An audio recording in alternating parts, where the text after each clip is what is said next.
Yeah, ooh, yeah. Well, hello everyone, welcome to BayernNow, the ultimate Bayern fan channel. I'm feeling like Erling Brandt Haaland. I'm not here today. I'm not here on the pitch today. Video sponsored by Augsburg. I'm on the wrong screen. Oh, great, great. I thought we were playing Sevilla. I'm on the wrong screen. It's sponsored by Augsburg. Thank you to Augsburg so much for silencing these black and yellow boys, all these protesters. We're gonna win their league. We're gonna. No, you're not. No, you're not. You're not winning anything. But, ladies and gentlemen, Bayern Munich get a huge boost in this year's title race. And this is the thing we always said about Dortmund. They have an inferiority complex. They pull up to Augsburg, play, and they look good, and then they concede, and the mentality crumbles. So that's just everything that I said about Dortmund just wrapped up in one game. They're a pretty mentally fragile team. They have too many young players. Is that a thing? Yes, too many young players. They don't have anyone, a real leader, man. They don't have that. Even Hummels played great today, but he didn't have that. So I'm so happy they lost. It's funny. This is also a Hansi Flick press conference review because I thought today was Friday. No. Yeah, well, no. See, that's confusing to me because that's what I mean. The games are so close now that I thought we were playing in like 4 days and I had time to do the preview. Well, I guess I didn't. I was supposed to do the preview yesterday then. Okay, we'll do the preview after this for the Hoffenheim game. That's going to be interesting with Sebastian Hoeneß being the manager, coming out from Bayern 2 and managing them is going to be pretty cool. Seeing someone and how his tactics and everything he does translates to the real Bundesliga. So Hansi Flick is excited for this game. He pretty much said that Sevilla had a great plan to come up against us and Bundesliga teams could learn from what Sevilla did. So that's something that was interesting. I mean, thanks for rubbing it. I'm not going to do that. I'm not that guy. I'm not going to rub it in. Why would I be that guy? Follow my Twitter if you haven't. Why would I do that? I would never rub it in when the team's losing. I would never do. That is not my personality at all. I don't do it. Okay, I genuinely don't do it. I can't wait for the Super Cup versus Dortmund now, by the way, because why is Favre still? I told these guys to sack him a while ago. They should have sacked him while they had the chance and brought in someone like a Pochettino or someone like an Eric Ten Hag, someone with tactical renounce, but also with a little bit of pedigree. Someone that got someone to a Champions League final. They could have gotten that, but Borussia Dortmund, don't do it again, man. Don't do it. Don't do it. So Hansi Flick really wants us to get new players. I'm telling you, okay, someone did mention it to me. George, every time Hansi Flick says something about transfers, you make a video about it. That's because I get it now. I get what you mean. I get it. Okay, we do make a lot of transfers. I'm tired of them. Yeah, I get it. I get what you mean. So I won't be talking too much about transfers today. He said that him and Hassan Salamander, the Pokemon, they're constantly talking about it and they want everything to be quiet. And I was thinking about this before we went live. The entire day, even yesterday, I was thinking about it. Why are Bayern still in for Serginho Dest? Why? If we know he's going to Barcelona. So is that, just evidence from just that perspective that there's a chance we sign him? I don't know. We have a few days left in this window and we need 3 positions. So hopefully we get some announcements tomorrow, literally. While we're playing, we better be signing Messi. Okay, so he said Javi Martinez, that Bayern don't know what's happening with him. So I didn't expect Hansi Flick to be answering big questions on Javi Martinez. I don't know what's happening with Javi, though. That's the thing. He was supposed to have been at Athletic Bilbao by now, but apparently Bilbao didn't want to pay the money we wanted. Not going to lie, we need another winger. Callum Hudson-Odoi would be great.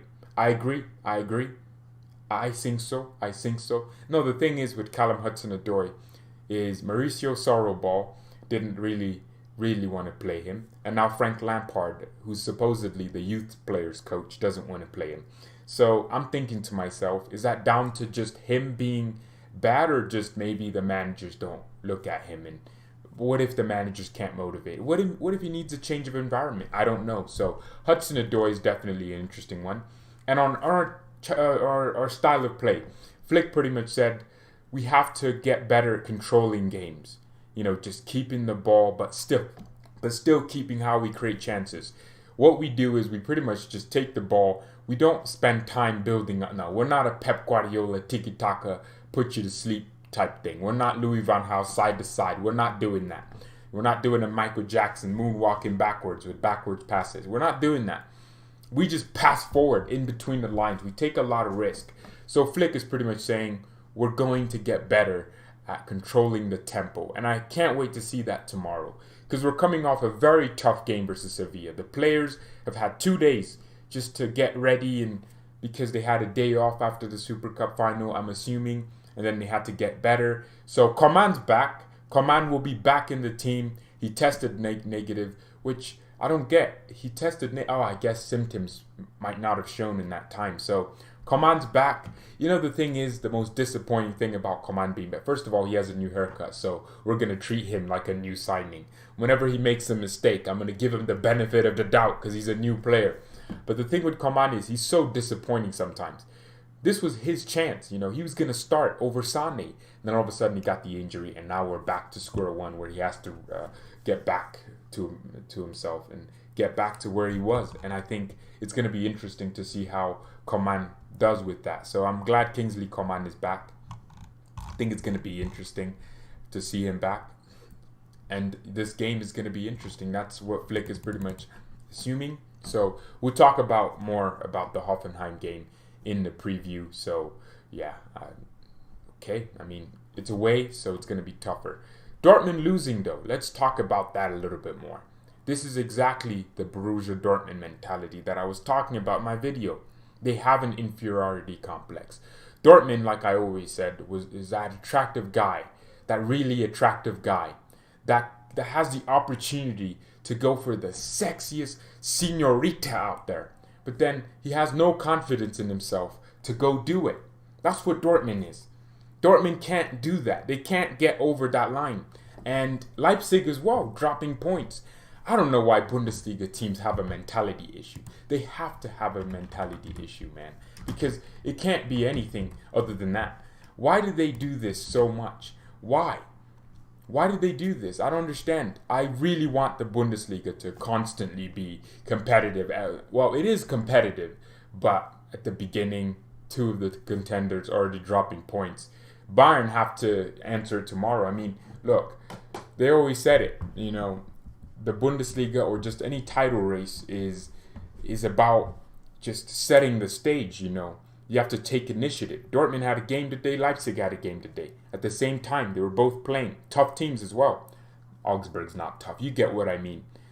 That's an opportunity to get one over Bayern, because Bayern now have to go to Hoffenheim and play. Now Bayern feel like, we got to go into this and we can go 6 points or 3 points clear, 2 points clear of Leipzig. I don't know. So it's going to be interesting. Any news on Dest? Thanks for asking the question. No. The news is that Bayern Munich feel confident they can sign him, and Barcelona also feel confident they can sign him. So there is really no news, and it's an interesting thing right now. I think that's the thing with transfers these days. There's always just that one journalist that disagrees with everyone else, just so they can get it right. So pretty much split in between. Half of the journalists think Bayern are favorites to sign Dest. The other half think Barcelona are favorites. And then you have people that just sit in the middle like Fabrizio Romano and say both parties are in the race. So we'll see what happens with Serginho Dest. I really want him though. And there are people who prefer Max Aarons.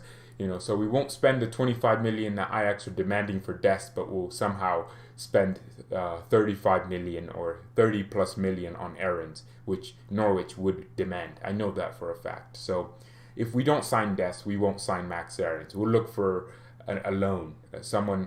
A loan, that's what we'll look for. We'll look for a loan from Real Madrid, you know, sign one of their rejects. We're very good at that. Signing Odriozola would be the perfect signing for Bayern. You know, we'll sign Odriozola, he'll be back again, and then we'll have a long season. The thing with loans is, I hate loans so much sometimes. Maybe when it's like a James Rodriguez, yeah, that's a cool loan. Or Coutinho, that's a cool loan. Although it costed us a lot of money. It's a cool loan because it can sell shirts, all these things. But, you know, they're good players. The loans I hate are the ones where, like a Perisic. Perisic was very good. And that's what I mean. He was very, very good. And him leaving now means you need to get someone. So sometimes loans are annoying. Are we getting Draxler and Kerr? Hell no. Why would you want that at Bayern Munich? Draxler's crap. Draxler's finished. He's crap. We won the Champions League final against PSG. Why the hell should we sign a player they don't want on their bench? On their bench. So basically, we're downgrading from what our bench was last season. We have to hire these. Our bench quality has to be better this season than it was last season because they're gonna actually play games. You know, I don't want Draxler versus Paris Saint-Germain in the Champions League. I don't want that. You just watch him for Germany. He's crap. He can't even touch the. He doesn't even have a good first. He doesn't do the basics right, and that's the thing. Just because of his name, oh Draxler. No, take Julian Brandt from Dortmund if you need an attacking midfielder because he's not getting the chance anymore. I'd rather eat crap. Exactly, eat crap. I'd rather just take a load of turds, man, and chop it up if it meant we couldn't sign Julian Draxler, Mario Götze, and Thilo Kehrer. Kilograms at Bayern Munich. Why do you want that, man? Benjamin Henrichs was available. He's at Leipzig now. We could have signed him, but we didn't. We want to get these Finnish players. Kehrer got destroyed by Coman. He got destroyed by Davies, and we want him at Bayern? Why?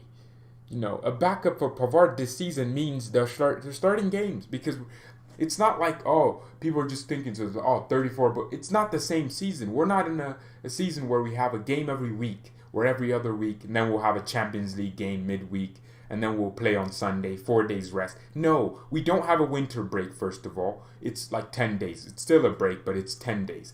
We're going to need some considerable depth. I mean, we could get some young guy. I'm sure we could. I don't want any of these Finnish players. Yeah, look at that. I mean, there's so many players that Tozing Nian just named there. There's a lot of good players out there. I don't mind that. So we'll see what happens with this Bundesliga title. I think it's going to be so good. Chelsea are losing, apparently. Told you. Look, they don't fit each other. They're never going to. Chelsea aren't going to win. They're not going to win anything with Lampard and also the players they have. They don't fit each other. And that's why I appreciate Bayern sometimes a lot, because of the fact that we do buy players that fit each other. If Bayern Munich, we've been scouting Serginho Dest for longer than the 9 months that we've been looking at him for over 9 months. We've been looking at one guy over 9 months, right? If we've been looking at Serginho Dest for that long, we would know what his weaknesses are and what his strengths are and see how he'd fit into our team. Because every single player we buy, there's a definite plan to then get them to the first team somehow. And I think that's it. You just have to wait on that. I think that's it. Thanks for mentioning it. Oh, man, look, this channel is about... this ain't a celebrity thing. If I read, it's not that deep. It's not that important. We're all normal. I'm telling you we should sign Locatelli. I need to know who this is. Raul Ted. I need to know who this is. Tell me who Locatelli, or Locatelli. I don't know. It might be Italian. Tell me who he is, because I need to know. Camavinga is a nice player. You're right. But he's not going to leave, is he? So, right. Bundesliga title race. Who's going to win it? I think, it's going to be Bayern. Well, but the thing is though, with the title race, it's always interesting. I don't think we're going to go undefeated, invincible this year. We're going to lose 3 games or so. That always happens. People think, oh, Bayern are finally going to do... We might win it a little bit earlier than we did last year. But at the same time, I can see why people would say Dortmund could win it. I can see it. Our depth.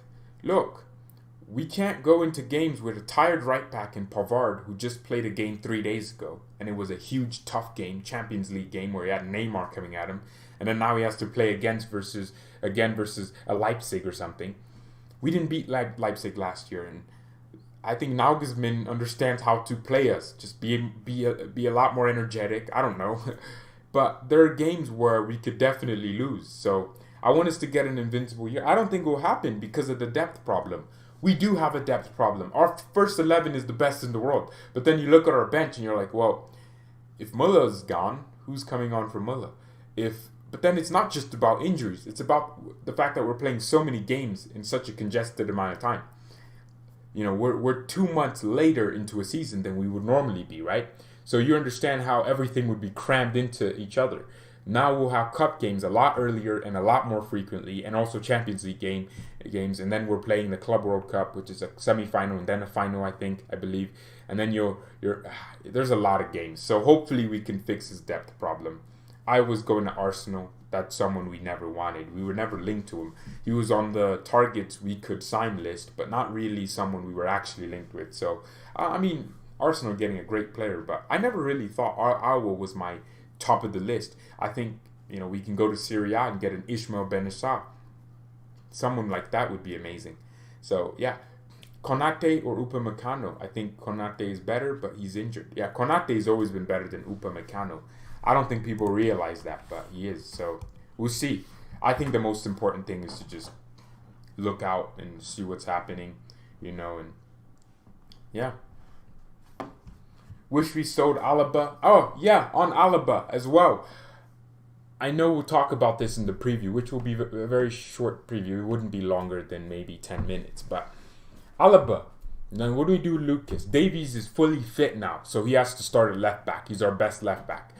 And you saw, when he came on, he was all over the place. Alphonso Davies has this energy. This is what I like about modern fullbacks. Even Robertson has it, where they're just there, just overlapping. Hakimi had it. That's why I would have liked Hakimi at Bayern to a certain extent. But look, 40 million, that's a lot of money. Well, actually, hey, why is no one talking about this? Achraf Hakimi would have been a great right back for us. He's at Inter Milan now. But think about it. The package we got, Hakimi would have been perfect for us. 40 million, and we're trying to pay 25 million for Dest. Hakimi was better than Dest. He would have been an amazing inclusion. Also coming out from Real Madrid.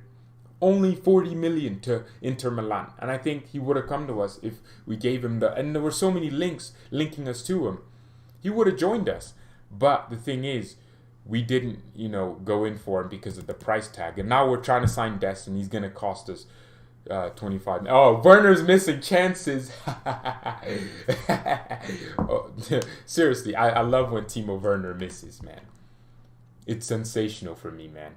It's sensational. Timo Werner is absolute. I always said it. He's trash. He's crap. Should we bring in Rodrigo from Real Madrid? You know what? I would. You see, that's the thing, Samut. You have Pedri at Barcelona. These are the types of players that I would take. I would take Pedri. I would take Rodrigo. Right, but I would probably want him with a buy option or something. Because first of all, you're taking them from Barcelona, which would mean that they could score 2 goals and get 1 assist, Coutinho on loan. And then it's not costing as much. But then, that's the thing with the loans, is that if they play so well, now all of a sudden, heartbreak again. When Perisic left, I remember making a video. This was, when the Bundesliga was still going. I said Perisic should just go because he was crap. He wasn't playing well. He was absolutely abysmal. And then Champions League campaign comes, and I'm like, Perisic has such a huge part to play. And he started the game, and I was like, why are you starting Perisic versus Chelsea, Hansi? Why are you doing that? And then he scored a goal. And then Barcelona, he started. And I was like, why again? And then he scored 1 and assisted 1. Perisic was amazing. And then again, he's leaving. And then you have that thought in the back of your head that Bayern won't pay the money. And then that's it. We don't need any more of the loan deals. But at the same time, I understand why they work. But sometimes you just want to keep the same players together, which is why buying is so important. Alaba's situation is just plain sad. Well, look, I am all for someone wanting as much money from their club as possible. Football is an evil sport. Alaba could be great today, and tomorrow he's hated by the fans, it's happening right now. Football is cruel. But, I'm all for demanding your money. Get your money, man. It's a business. Bayern Munich, as much as it's a club for us and we support it and love it, it's a business, man. It's a business. The sponsors, the people that have an ownership in the club. If Bayern weren't performing well on the pitch, certain things wouldn't be as good as they are right now. So it's a business. So you should demand money and demand pay. But 20 million is a lot of damn money, man. That's it. That's where it's wrong. 20 million is a lot of money. Take the offer, and then at the same time you have the pandemic, the situation in the world. In unreal circumstances, there's no way you should be demanding that much money. And that's where the problem comes. So, Mateus Pereira is apparently a player that we could go and get. 24 years old, 16 assists, already getting one in the Premier League now. Chelsea are losing. You love to see it. Sensational. Anyways, we can talk about unlinked players coming to Bayern, but the board has the final decision. Exactly.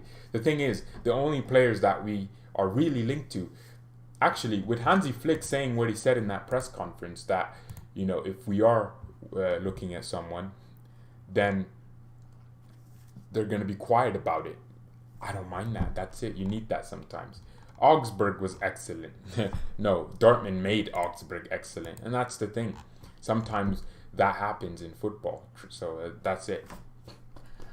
Well, we're getting towards the end of the show. I really wanted to make this short. Desta Barca. Oh, Matt, you need to stop bullying me, man. Stop following me on Twitter and making sure I hear it every single second. If Dortmund got Erik ten Hag, I would genuinely be concerned. Because Ten Hag would just fit in with their philosophy perfectly. And he fits with the fact that he played for Bayern before. So that's another, well, he didn't play for Bayern. He was a coach for the youth team. But that's another, person going from Bayern to Dortmund. Well, he went to Ajax. And then, Ten Hag would be amazing at Dortmund, honestly. He has that about him, about his team. Look at Ajax last year. If without that last-minute goal, which was terrible defending from Ajax would have been in the Champions League final. That's something, and he's a winner too. So Erik ten Hag going to Borussia Dortmund would genuinely scare me. It would, because I know how good Sancho is. He would turn Sancho into something different. He would improve Emre Can in midfield. He would make Bellingham the next De Jong. I think Ten Hag at Dortmund would scare me a little bit. It would, because Dortmund also have good depth in certain areas of the pitch. And Ten Hag, man, don't you dare talk about my Eric like that. Breeze 4, what's up, George? No, what's out? I'm out. I'm out. Yeah, Ten Hag would be amazing. And because I love Dutch football, the Netherlands are my favorite. They're my Euros team, right? Every single year. Every Euros. Not World Cups, because that's the US. But every Euros, I'll be supporting Holland, wanting L'Orange to finally win. Never happens, though. It's pretty disappointing. Watching Holland would be like supporting, because with Bayern, even with Niko Kovac, that's how it feels watching Holland. Watching Niko Kovac's Bayern, that's how I feel. It's just, you get your hopes up that, we can finally do it. And then something just, weird things happen. I don't know, man. I don't know. I don't know. Yeah. L'Orange. Alright, thank you everyone so much for watching. Mia san mia and peace. I need to go watch this Chelsea game. Well, don't worry, the preview would come out for Hoffenheim. It's a weird schedule. This is what I meant. I thought we'd have 3 days, 4 days, but then the game's tomorrow. So, yeah, the watch it long as well. Yeah, man, today everything's coming by so quick. And then we have the Super Cup next week. There's a lot of exciting content coming out. Don't worry, man. Don't worry.